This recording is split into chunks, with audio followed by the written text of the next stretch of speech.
Welcome to Conversations Live. For more than a decade, we've brought you the best in books, entertainment, and current events. When the movers and shakers of the world have something to say to you, they say it to us first. Now, here's your host, Cyrus Webb. And welcome back, everyone, to Conversations Live. I'm your host, Cyrus Webb. Glad you all could join us once again. Whether you're tuning in on the radio dial in Mississippi at WYAD 94.1 FM, we welcome you. Also, those joining us through our online affiliates around the world, we're glad to have all of you with us as well. We're excited to welcome Katie Carpenter to our program today. Katie is an individual who's been able to, at an early age, realize that she'd love to be able to act. She's been able to do that in some great projects. We're going to talk to her a little bit about that. But lately, she's been recognized for her project that she actually created called Made to Order. We'll talk to Katie not only about the initial idea for it, but what it was like for her to kind of be able to not only relate to the main character, but also to bring the main character to life. We also will let you all know the role that, of course, the Internet has played in being able to help Made to Order come to life, as well as, of course, how all of you can be a part of what's going on with the show. And if you're just hearing about Katie, we'll tell you a little bit later. You can stay connected with her. But, Katie, hello to you, and welcome to the program. Thank you so much. I'm excited to be here today. Oh, the pleasure is definitely all mine, Katie. You know, as I said, you knew at a very early age that acting was something that you enjoyed, that's something that you were able to do. What has it been like for you, Katie, to be able to see that hard work that you've been able to put in really paying off for you? Well, it's been really cool. One of the reasons why I chose to be an actress and entertainer is is because I wanted to play. I mean, when we were growing up, we learned you could be, a lawyer, a doctor, which are awesome professions, but I wanted to have fun for the rest of my life. Although there is a lot of hard work that goes into it, but over these past couple years, kind of being on TV, being in movies, it's been great to see it all kind of come to life. Yeah. There are so many things that happen to us in life, Katie. I know, as you said, is when you're growing up, it's so easy to be able to say all the things you want to do. Then life happens to us, and we see it's not always as easy to be, Spider-Man and a fireman, and to be able to raise a family at the same time. So we kind of have to make adjustments there, which is kind of what you've been able to show with Made to Order. But, I mean, what has that been like for you to show people that just because they grow older doesn't mean they have to give up on their goals and dreams, but they may have to work harder to be able to turn those dreams into a reality? Yeah, that is kind of one of our key messages of the show, that despite your age or your upbringing, you really can follow your dreams, and you can make it happen. You need a great support system around you, which is what one of our characters learns this season on our show. But it's totally possible, and I think we go through life, like you said, and we kind of live in this box, and we pay the bills, we do what we're supposed to do, but we kind of forget a part of ourselves that really wants to do more. And so, we like to inspire people with our show that, no dream is unattainable. Right. I think the other great thing, Katie, that you're able to show, and I talk about it a lot here on this program, this show is based out of Mississippi here on the radio, but we've been able to expand and to be on different outlets in other states, and, of course, using the Internet. I think one of the things I share with people all the time, and I see you've been able to do that in your own ways, to show that you don't have to be in New York. You don't have to be in California.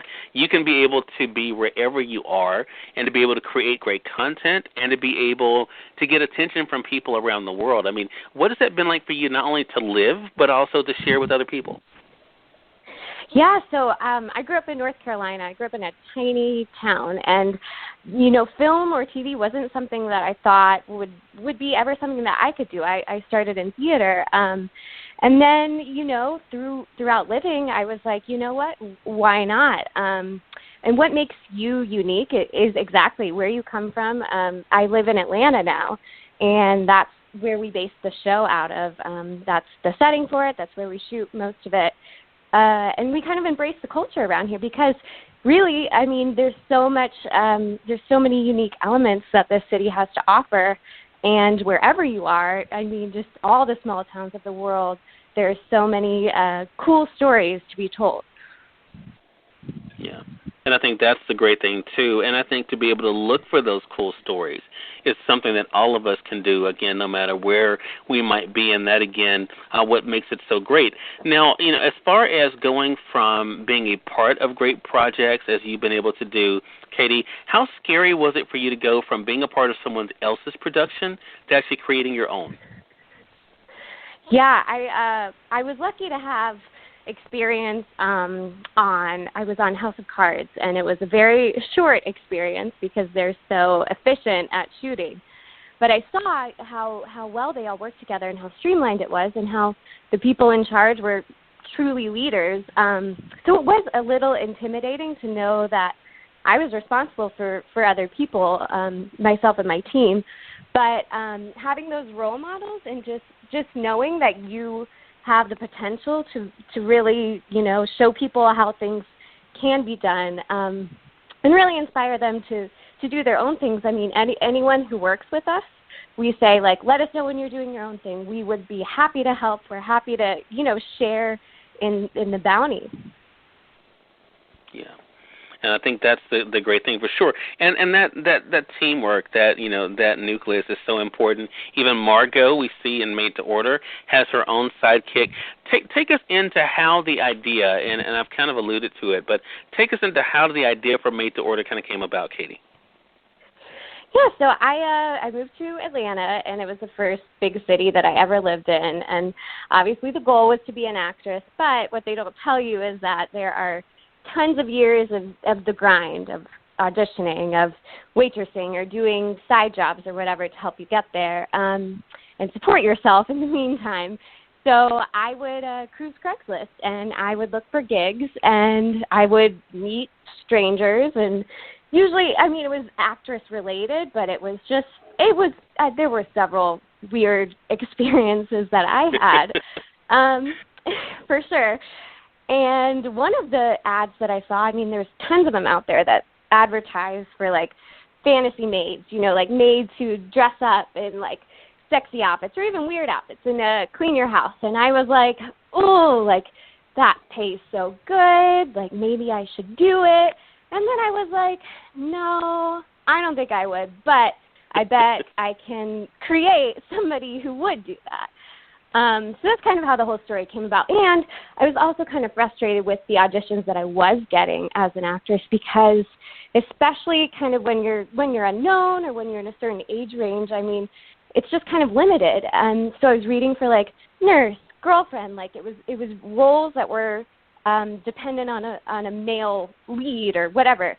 And I was like, no, I don't want to be the prim and proper little girlfriend. I want to be someone crazy. I want to be someone who's selfish, a lot of qualities that you would see in a male.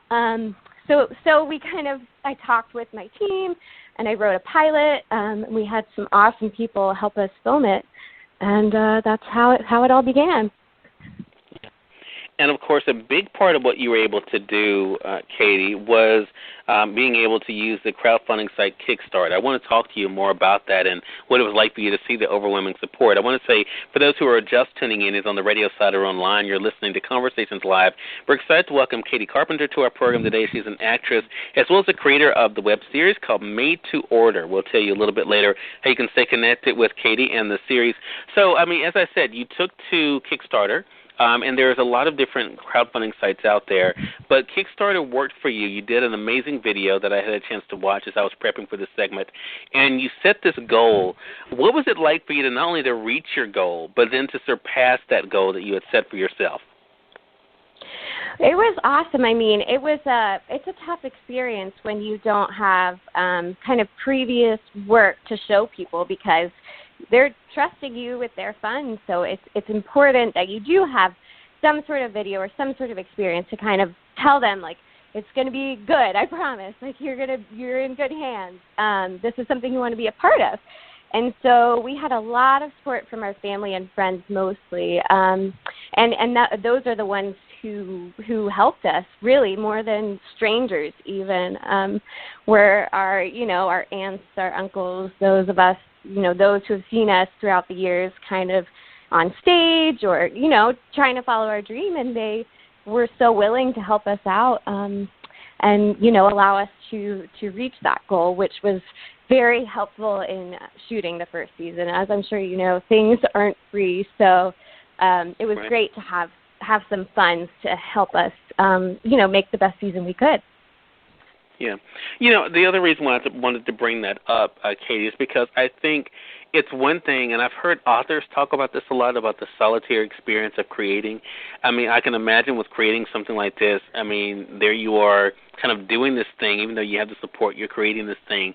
But to have that kind of support, I mean, did you see that as almost like an online cheering squad for you, cheering you on to not only to do this, but to make it the best that you could be? Yeah, it was like that on the good times for sure. It created a lot of enthusiasm for other people and for us, but at the same time, Kickstarter and crowdfunding is you kind of tie your confidence to that too. So days when it might not have gone well, I was just like, in my room, like freaking out about what we could do or if we weren't going to reach our goals. So it was a very stressful experience for sure. But again, yeah, that positivity and that excitement and support, I think, was worth it in the end for sure. Did you also, though, have the confidence, Katie, that you had something good, that you knew this was something good that people would be able to not only enjoy but also want to be a part of?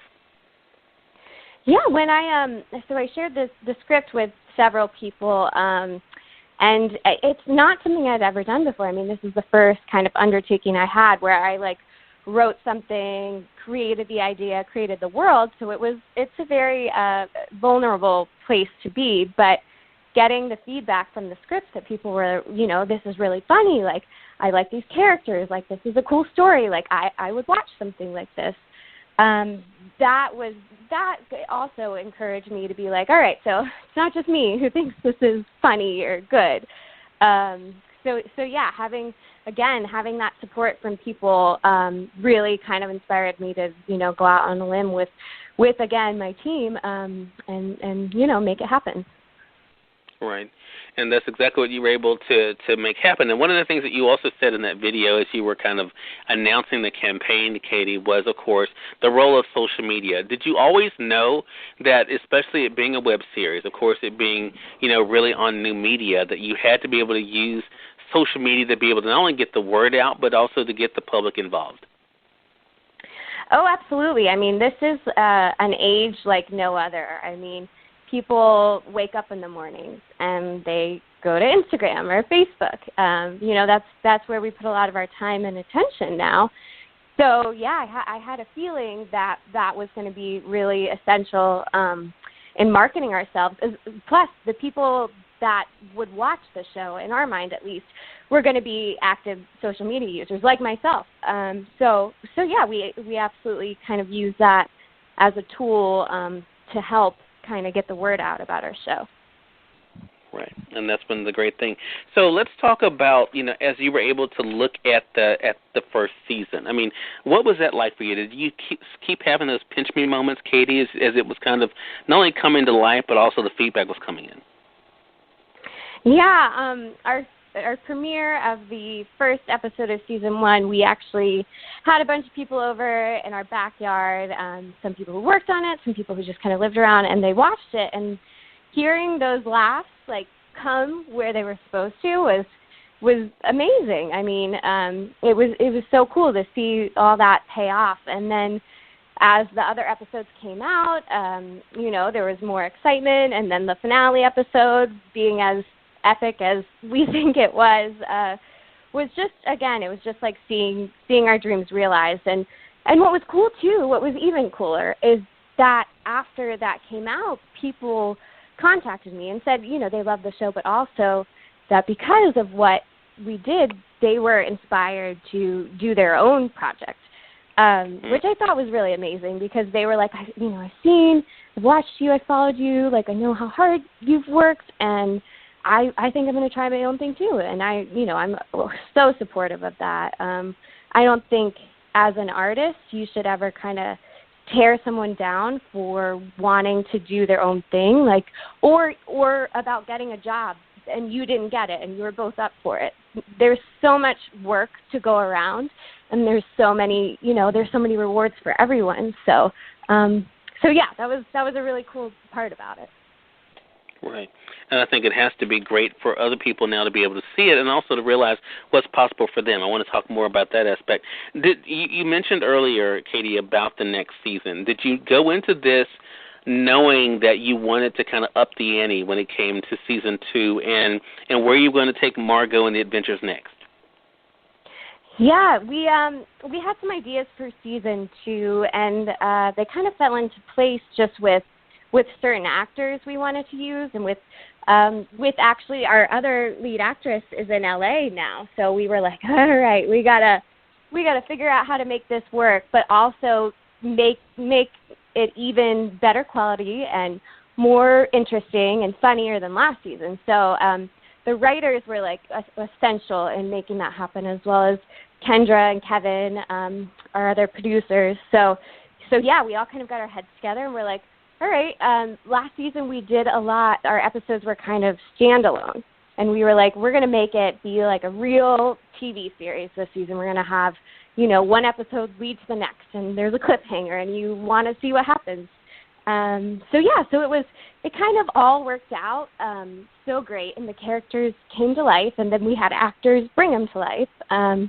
So yeah, this season I can definitely say is even crazier than last season. Well, it definitely gives us something to be able to look forward to. We're going to tell our audience here in a bit how they can stay connected with you. Katie, I want to talk to you now about the other side of this journey that you've been on. I mentioned at the beginning that you knew early on that, being able to entertain, I'll put it that way, was something that you wanted to do, and it found itself, of course, in acting. Now, of course, you're able to not only be in front of the camera but also work behind the camera. Do you find yourself outside of Made to Order looking at other ways that you can be able to share your creativity? Oh, absolutely. So I also work in costumes and hair and makeup behind the camera, which is a really cool job because you're still so close to the characters and to the story.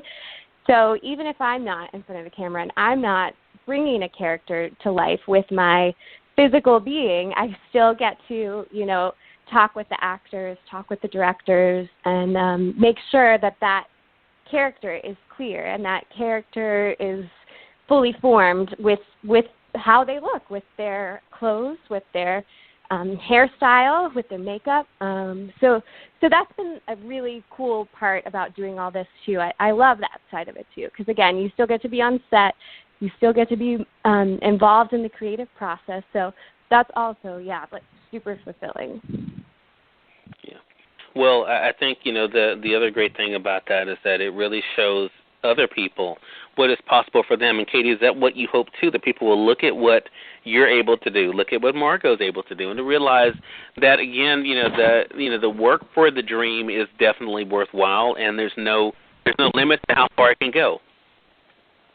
Absolutely, yeah. That's Margo's spirit, and I can say that I'm very similar to her in that absolutely I want to make people realize their dreams and realize their potential, because I don't want anyone else to be living in a box if they don't feel like they're supposed to be there.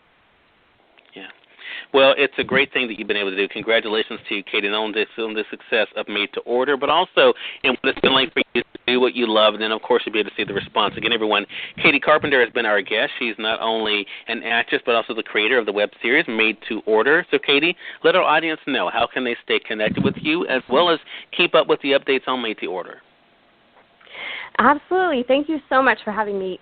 You can find us on YouTube at Made to Order. The series is hot. Don't forget that part. And on Facebook as Made to Order the series. Instagram, we are made_to_order. And then I'm also on Instagram at the Katie Carp. We have our new episode of Season 2 coming out this Thursday. So that'll be on our website as well as YouTube. And our website is kind of funny. It's fantasymaids4 the number 4 and the letter U.com. Right. So make sure you are staying connected with Katie and Made to Order Online. Katie, again, congratulations to you, and looking forward to our next conversation together. Thanks, Cyrus. Enjoyed it. Hey, thank you. And we thank your audience for tuning in to another great segment of Conversations Live. Until next time, I'm your host, Cyrus Webb, saying as always, enjoy your day, enjoy your life, enjoy your world. Make sure you take out time to enjoy some good music as well as a great book. Thank you all for choosing Conversations Live today. You all make it a great one.